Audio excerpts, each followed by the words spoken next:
સુરત જિલ્લામાં state motoring સેલના દરોડા 57 લાખનો વિદેશી દારૂનો જથ્થો કોસંબામાં ઝડપ્યો।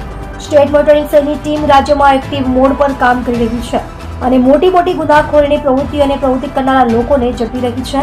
ત્યારે સુરત જિલ્લામાં પણ સ્ટેટ મોટરિંગ સેલની ટીમે દરોડા પાડ્યા છે અને વિદેશી દારૂનો મોટો જથ્થો ઝડપી પાડ્યો છે। 57 લાખના દારૂ સહિત 78 લાખનો મુદ્દામાલ જપ્ત। સુરત જિલ્લામાં એસએમસીની ટીમે દરોડા પાડીને નેશનલ હાઈવે 48 પરથી મોટી માત્રામાં વિદેશી દારૂનો જથ્થો ઝડપ્યો છે। માંગરોળના નંદાવ પાટિયા પાસે ટ્રકમાં દારૂનો જથ્થો લઈ જવાતો હતો, જેને સ્ટેટ મોનિટરિંગ સેલની ટીમે ઝડપી પાડ્યો છે। એસએમસીની ટીમે ટ્રકને ઊભી રાખીને તપાસ કરી ત્યારે જાણવા મળ્યું કે કમ્પોસ્ટ ખાતરની આડમાં દારૂની હેરાફેરી કરવામાં આવી હતી।